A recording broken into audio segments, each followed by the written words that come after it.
아침에 우리에게 주신 하나님의 말씀은 출애굽기 2장 1절에서부터 10절까지의 말씀, 우리 다 같이 한 목소리로 합독하시겠습니다. 시작.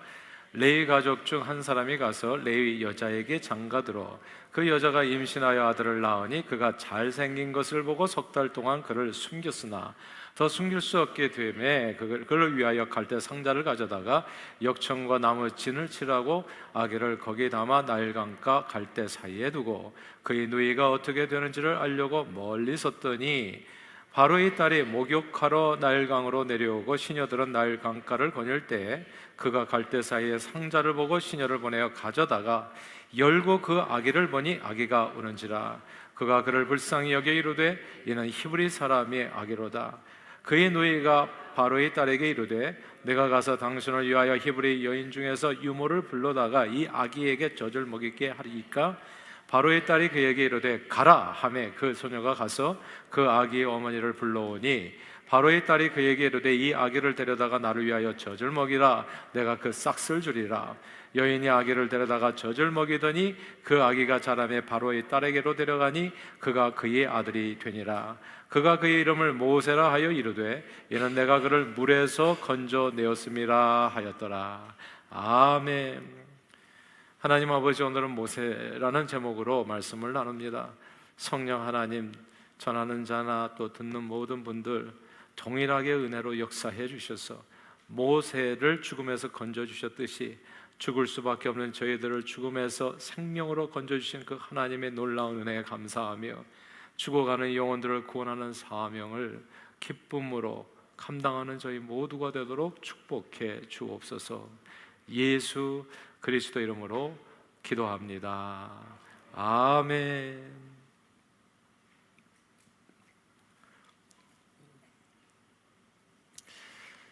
어릴 때 매우 궁금했는데 아무도 자세히 말해주지 않았던 이야기가 있습니다. 아기는 도대체 어떻게 태어나느냐입니다. 어른들은 엄마 뱃속에서 아이가 태어난다고 우리들에게 이야기해 주었습니다. 우리들은 엄마 뱃속에서 아이가 태어난다고요? 그러면 어떻게? 아마 엄마 배꼽에서부터 아이가 나오는가 보다, 이렇게 생각했습니다. 그래서 엄마 배꼽이 아이가 나온 후에 생긴 그 상처가 아닐까. 그런데 아빠도 배꼽이 있었어요. 그럼 나도 배꼽이 있고 이상했습니다. 후에 자연히 알게 되었지만 한 생명이 태어나는 과정은 생각보다 엄청 복잡하고 매우 신비로웠습니다. 세계보건기구 HWO에 따르면 정상적인 남자의 정자수는 한 번에 1억 개가 넘게 나온다고 해요.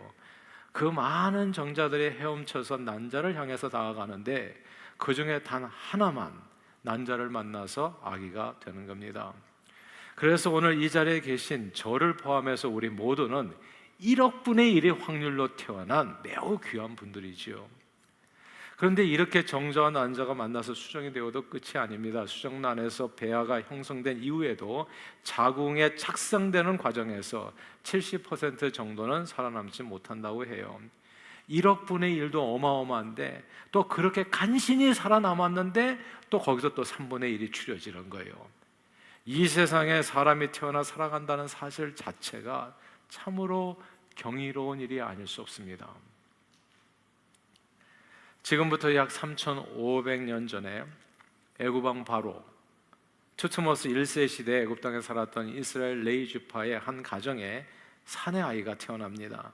아들이 태어나면 참으로 경사스러운 일이고 기쁜 일인데 이 집은 졸지에 초상집이 되어버렸습니다. 왜냐하면 이 아이가 태어났을 때는 애굽왕 바로 투트모스 1세가 히브리 백성들의 숫자가 너무 많아지고 강성해지는 것을 경계하여 사내 아이가 태어나면 모두 나일강에 던져 죽이라는 명을 내렸을 때이기 때문입니다. 이때 태어난 아들은 세상식으로 말하자면 참 운이 없는 아이였습니다. 엄마 뱃속에서부터 참 힘들게 나왔거든요. 1억 분의 1의 확률로 잉태하여 다시 3할의 확률로 엄마 자궁에 착상이 된 후에 10개월 동안 엄마 뱃속에서 큰 고생을 하고서 잘 견디고 이제 드디어 응애 하면서 세상을 보게 되었는데 세상에 나오자마자 응애 하면서 죽어야 되는 신세가 된 겁니다. 그런데 아이를 낳고 보니까요, 이 아이가 너무 잘생긴 거예요. 너무 이쁜 거예요. 산통을 이기고 아기를 품에 안아서 요게벳 엄마였잖아요. 아이와 딱 눈을 맞췄는데 이 엄마가 도저히 이 이쁜 아이를 나일강에 떠내려 보낼 수가 없었던 겁니다. 그러니까 차라리 아기 엄마가 그냥 결사적으로 매달려 차라리 나를 죽여라, 아이와 함께 나를 죽여라, 이렇게 매달리니까 가족들이 어떻게 해볼 도리가 없어요. 그래서 그럼 아무도 모르게 아이를 함께 키워보자고 마음 모아서 아이를 약 석 달 동안 숨기면서 키웠는데, 이 아이가 자라면서 목소리도 커지고 울음소리도 웅장해져서 더 이상 집안에 숨길 수 없는 지경에 이른 겁니다. 이제 자칫 애굽인들에게 발각되는 날에는 이 아기 때문에 아기와 함께 온 집안 식구들이 다 죽을 판이 된 거예요. 엄마 요게벳도 아이 때문에 온 가족이 아이와 함께 다 죽을 수도 있다는 생각에 결국 아기를 눈물로 내어주게 됩니다. 그리고 아기 아빠와 나머지 식구들도 모두 한 마음이 돼서, 이게 뭐 장례식이 따로 있는 게 아니에요. 완전 장례식이야. 그냥 통곡을 하면서 그 아이를 위해서 할 수 있는 마지막 최선을 다합니다. 갈대 상자를 가져다가 강물이 들어가지 못하도록 역청과 나무진을 칠하고 그 안에 아기를 누입니다. 이제 그 갈대 상자를, 아기를 누인 그 갈대 상자를 나일강에 떠나 보내야 되는데, 그 일은 차마 부모가 할 수가 없어서 모세의 누이 미리암에게 맡깁니다. 모세의 누나 미리암도 사랑하는 어린 동생이 담긴 갈대 상자를 그냥 거칠게 흐르는 나일 강물에 던져버릴 수는 없었어요. 그래서 그 갈대 상자를 보통 고관 대작 가문의 여인들이 목욕하러 나오는 나일강가 특별구역 그 갈대 사이에 두고 그 갈대 상자가 어떻게 되는지 멀리서 갈대 상자를 지켜봅니다. 애굽의 유일한 젖줄인 나일강은 고대 애굽인들에게 모든 풍요와 건강을 제공하는 성역이었습니다. 나일강의 신이었잖아요. 성스러운 장소가 나일강인 거예요.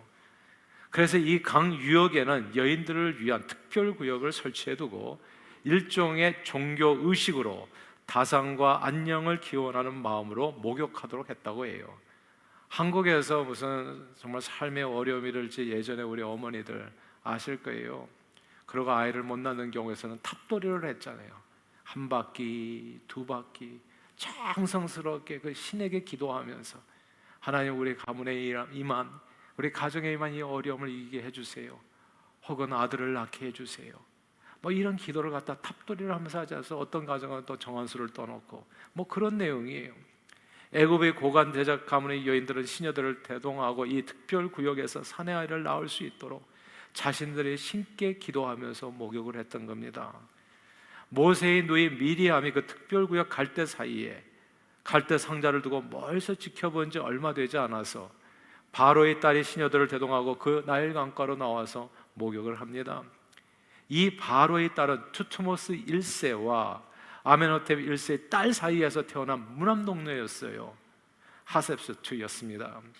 이 하셉스투는 남자로 태어났다면 투투모스 1세 아버지 뒤를 이어서 애굽을 통치할 바로왕이 될 수 있었던 인물이에요. 근데 아쉽게도 무남동녀 여자로 태어나서 투투모스 1세와 후처 사이에, 본처 사이에서는 이 무남동녀고, 후처 사이에서 태어난 이복 형제, 이복 남동생 투투모스 2세와 강제 결혼할 수밖에 없었던 비운의 여성이었습니다. 오늘날에도 뭐 재벌들은 재벌들끼리 결혼한다고 그러는데 옛날에도 그랬어요. 자기네들끼리 결혼해가지고 그걸 유지하면서 나라를 강건하게 세워갔던 거거든요. 그런데 투투모스 2세와 결혼해서 아들을 낳으면 참 좋은데 이 하세푸스가 그냥 또 딸을 낳은 거예요. 아들이 안 나와. 그러니까 투투모스 2세는 남편은 또 후처를 맞이해서 투투모스 3세를 낳은 거예요. 하세푸스는 자기가 투투모스 1세의 딸이잖아요. 저거 뭐 자기 적통이잖아요. 근데 아들이 아니라는 이유로 또 아들을 낳지 못해서 계속 정권의 중심에서 밀려나고 있었던 겁니다. 애굽 왕 바로 투투모스 1세의 무남동녀 하세푸스는 아들이 없어서 정말 간절한 소원이 됐던 거예요. 좀 아들을 낳았으면 얼마나 좋은가. 그래서 이 특별 구역으로 나와서 목욕을 하러 이 나일강의 이 신성한 이 구역에 오게 된 겁니다. 그때 자연이 이제 갈대 사이에 있는 이 갈대 상자를 목격하게 됐고 하늘을 시켜서 그 갈대 상자를 가져오게 합니다.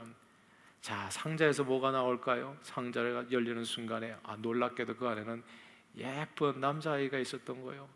그리고 그 아이는 공주를 보는 순간에 마치 이렇게 큐 하니까 탁 터지듯이 그 순간에 탁 눈물을 터뜨리는 거예요.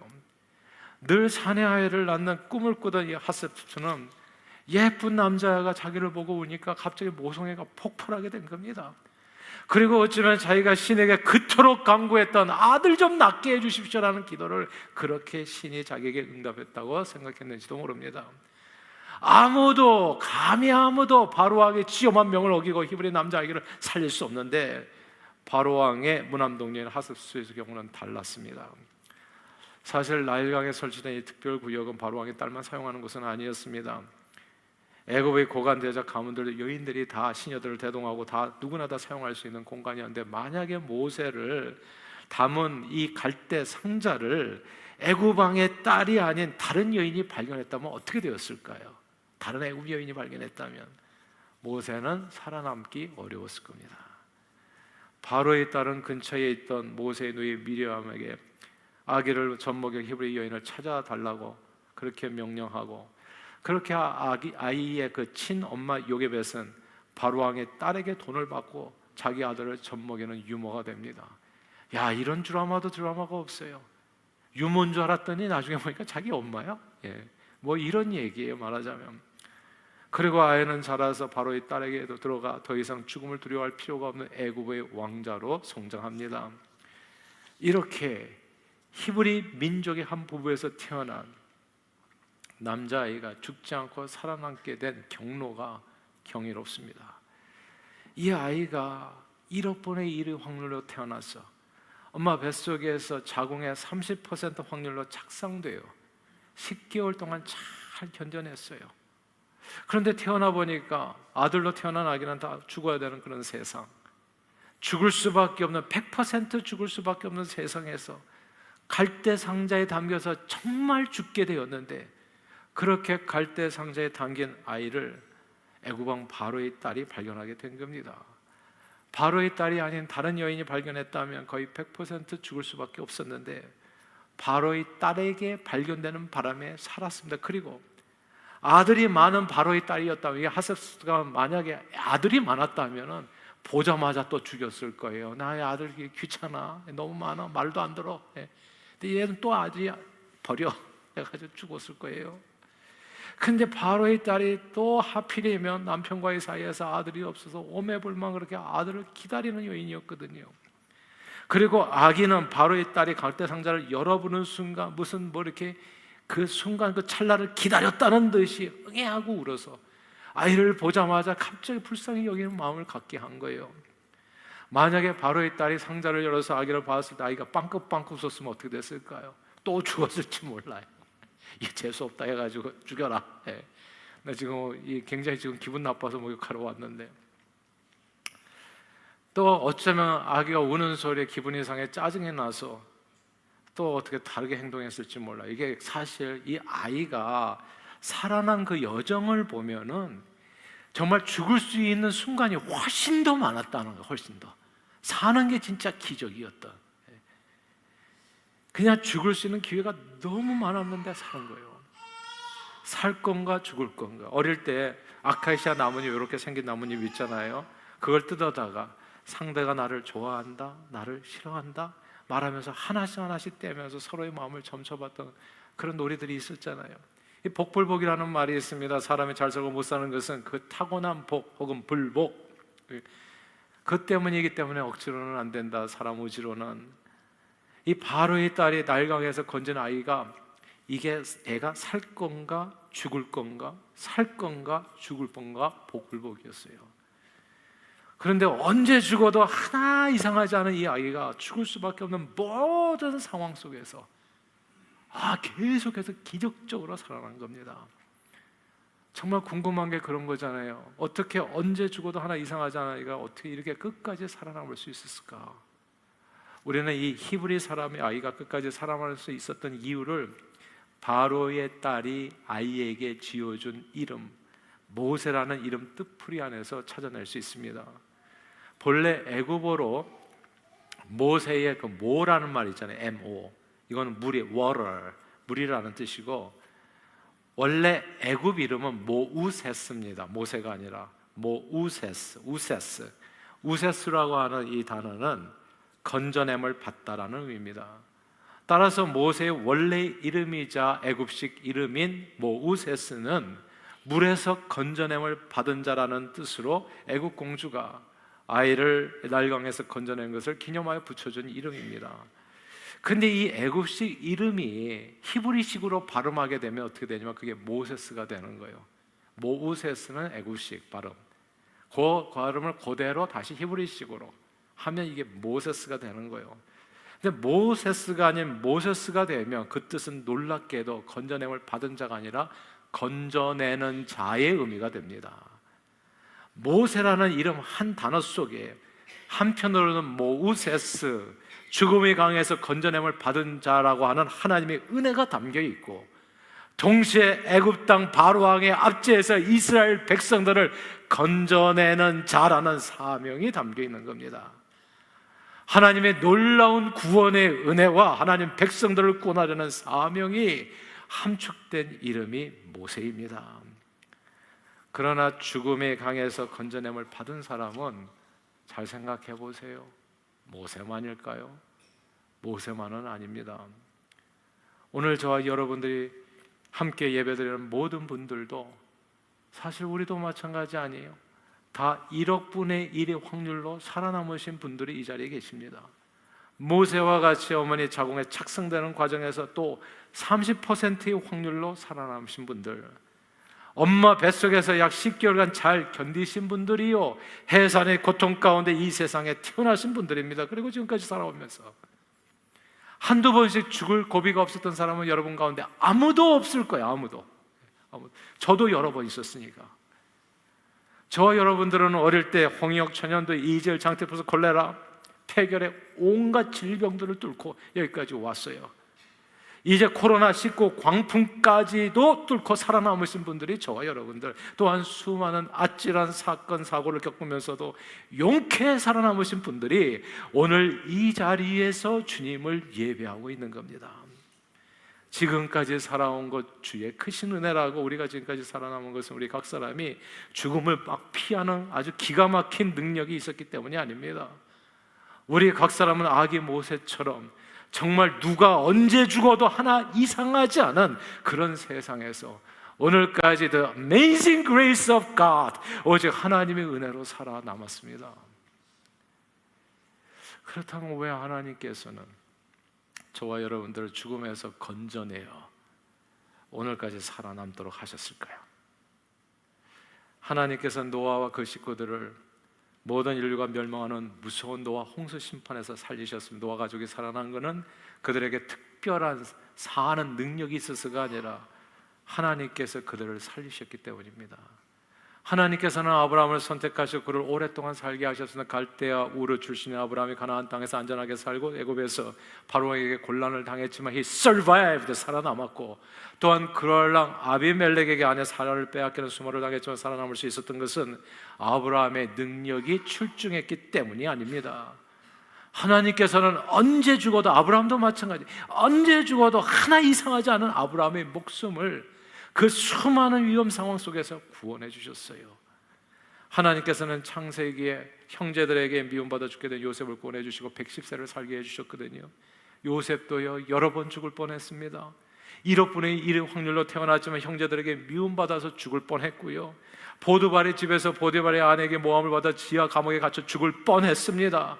바로 왕 앞에 섰을 때에도 말 한마디만 잘못하면 당장에 죽었을 겁니다. 히브리 노예 갖다 버려라, 그냥 죽는 거예요. 그러니까 내가 살 것인가 죽을 것인가, 이게 아카시아 꽃 이파리 떼듯이 인생은 항상 그런 순간에서 살아가는 거예요.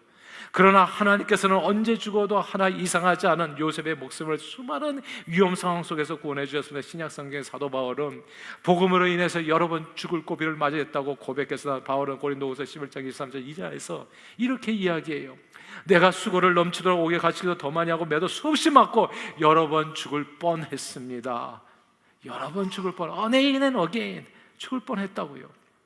그런데 하나님께서 언제 죽어도 하나 이상하지 않은 이 바울의 목숨을 수많은 위험 상황 속에서 구원해 주셨으면 왜 하나님께서는 노아, 아브라함, 요셉, 사도 바울 그리고 저와 여러분들을 언제 죽어도 하나 이상하지 않은 사람들을 죽음에서 구원해 줬냔 말이에요.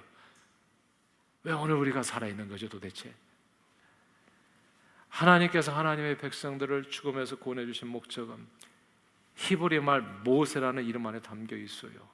모우세스, 죽음에서 건짐을 받은 자신의 삶으로 마귀 사단의 권세에 매여 신음하는 하나님의 백성들을 모세, 건져내는 자 되라는 말씀입니다. 사도 바울은 하나님께서 자신을 죽음에서 구원해 주신 이유를 로마서 1장 14절 이하에서 이렇게 설명했습니다. 헬라인이나 야마인이나 지혜 있는 자나 어리석은 자에게 다 내가 빚진 자다. 나는 언제 죽어도 이상하지 않은 사람인데 오늘까지 살아있는 거 내가 빚진 자다. 그러므로 나는 할 수 있는 대로 로마에 있는 너희까지 나가서 복음을 전하기를 원하노라. 내가 복음을 부끄러워하지 아니하는 이 복음 모두 믿는 자들에게 구원을 주시는 하나님의 능력이라. 먼저는 유대인에게요 그리고 헬라인에게로다. 여기서 나는 할 수 있는 대로 복음 전하기를 원하라, 이 구절을 주목해도 이게 한국말 저와 여러분에게 적용하면 이런 거예요. 나도 언제 죽어도 우리도 지금까지 하나도 이상하지 않은 삶을 살아서 오늘까지 이르게 됐는데 내가 이렇게 살게 된 것은 복음을 전하기 위함이라. 온 세상에 첫째는 한국인들에게 복음을 전하기 위하며 나머지는 모든 사람들에게. 하나님께서 언제 죽어도 하나 이상하지 않은 인생을 1억 분의 1의 확률로 이 세상에 태어나게 하시고 모우세스, 수많은 위기 상황 속에서도 죽지 않고 건져내셔서 지금 이 순간까지 살아남게 하신 까닭은 온 세상에 복음 전하여 모세, 죽어가는 이 영혼들을 건져내는 자 되게 하시기 위함입니다. 예수님도요 태어날 때부터 여러 번 죽을 뻔하셨습니다. 마리아가 성령으로 잉태했을 때 육신의 아버지 요셉의 정혼자 마리아의 임신 사실을 많은 대중들에게 알렸다면 가여운 예수님은 그 뱃속에서 간음죄를 뒤집어 쓴 어머니 마리아와 함께 돌에 맞아 죽었을 거예요. 태어날 때도 천사가 피신하라는 말을 알려주지 않았다면 2살 아래에 사내하는 모조리 죽이라는 헤롯 대왕의 명에 따라서 베들레헴에서 2살 이하의 아이들과 함께 죽었을 겁니다. 그러나 하나님께서는 예수님을 그 모든 죽음의 상황에서 건져주셨습니다.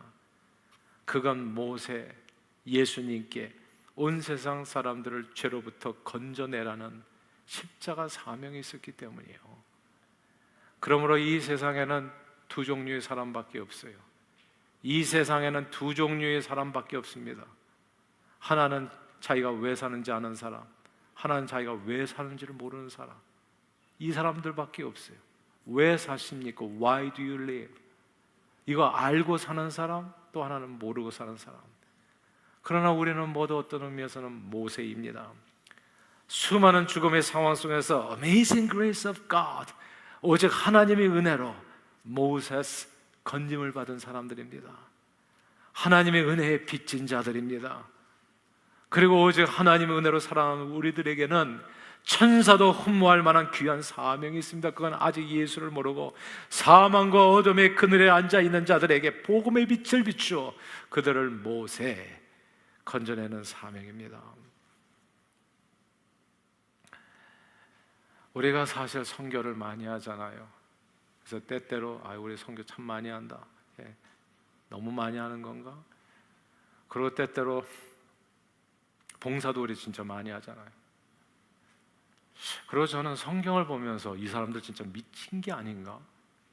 우리 지금 하는 거하고는 상상도 안 될 정도로 자기 모든 것을 팔아 다 하나님 앞에 바쳐버리고 진짜 미친 듯이 목숨 바쳐서 복음을 전하다 그렇게 갔습니다. 진짜 궁금하지 않아요? 어떻게 그렇게 살 수 있었는지. 성경의 인물들은 알고 보니까 자기가 왜 사는지를 알았던 거예요. 모세스, 내가 언제 죽어도 이상하지 않은데 지금 살아있는 게 이상한 거거든요. 하나님께서 살려주셨다는 거, 그 은혜, Amazing grace of God. 그 은혜 붙들림 받으니까 나머지는 덤으로 사는 거예요. 저도요, 이게 참 인생이 빨리빨리 깨달으면 좋은데 이렇게 살면서 그런 고비를 맞이하다가 제가 40대 맹장 수술을 하게 됐는데 그때 그게 맹장인지를 모르더니까 그러니까 그 별것도 아닌 시시한 거 가지고 사람이 죽게 생겼더라고요. 보험도 없었을 때 어떻게든지 병원을 안 가고 약으로 해결하려고 했습니다. 그러니까 이게 그 시시한 병으로 죽겠더라고요. 근데 엊그저께 우리 같이 얘기하다 보니까 누군가 그 얘기 하시더라고요. 병원에 가가지고 살겠다고. 근데 주사 한 방 맞고서 병원에서 돌아가신 분. 그냥 언제 우리에게 죽음이 올지는 아무도 알 수 없어요. 그때 제가 알았어요. 이제 남은 인생은 하나님께서 살려주신 거. 내가 가만 돌아보니까 내가 과거에 지금까지 살아온 게 당연한 게 전혀 아니었고요. 이게 진짜 기적이었다는 거. 하나님이 살려주셨기 때문에 내 목숨이 지금 붙어 있다는 거. 이게 온 몸으로 오고 나니까 나의 남은 인생은 이제 그런즉 이제는 내가 산 것이 아니요 오직 내 안에 계신 그리스도. 나는 아까워요. 시간이. 봉사가 우리가 많은 게 아니에요. 우리가 선교가 많은 게 아니에요. 난 뭐가 힘든지 모르겠어, 솔직히. 왜냐하면 나는 죽었어야 되거든. 하나도 이상하지 않거든요. 모세스, 내가 건져내서 네 삶 붙어있는 게 이게 기적이라고요 지금. 그럼 궁금하잖아요. 나는 왜 사는가. 그래서 알게 된 거예요. 건져내는 자로 살아라. 너는 앞으로 네 인생은, 내가 앞으로 사는 것은 나를 위하여 자기 몸을 버리시는 하나님의 아들을 믿는 믿음 안에서 사는 것이요, 그 하나님 나라의 영광을 위해서 내 모든 삶을 다 드려서 주님의 기쁨은 영혼을 구원하는 일에 쓰임받는 삶을 살아간다는 거. 늘 1억 분의 1의 확률로 이 땅에 태어나서 수많은 위기 속에서 살아남게 해주신 Amazing Grace, 하나님의 은혜에 감사하며, 동시에 하나님께서 생명을 주신 이 목적인 영혼 구원의 사명을 기쁨으로 감당하여, 저는 너무 기뻐요. 다 봉사하고 그런 거 보면 진짜 전심으로 하는 거, 진심이 느껴져요. 어디를 가든지 사는 것처럼 사는 것 같아요. 정말 감사하면서 사시는 것 같아요. 이런 마음을 절대 초심을 잃어버리지 마시고, 성경이 얘기하잖아요. 미진하의 삶을 토해내라고, 죽도록 충성하라고. 내게 주시는 하나님의 은혜 두 팔 높이 들고 진심으로 감사로 영광 돌리며, 동시에 하나님께서 생명을 주신 목적인 영혼구원의 사명을 기쁨으로 감당하여 죽어가는 많은 영혼을 건져내는 저와 여러분들이 다 되시기를 주 이름으로 축원합니다. 기도하겠습니다. 하나님 아버지, 언제 죽어도 하나 이상하지 않은 우리 인생들을 불쌍히 여겨 오늘까지 생명 주신 하나님께 감사드립니다. 그러나 우리에게 주어진 생명에는 또한 영혼 구원의 사명이 있다는 사실을 마음에 새겨 때를 얻든지 못 얻든지 복음을 전하며 잃어버린 영혼을 구원하는 데 존귀하게 쓰임받는 저희 모두가 되도록 축복해 주시옵소서. 예수 그리스도 이름으로 기도합니다. 아멘.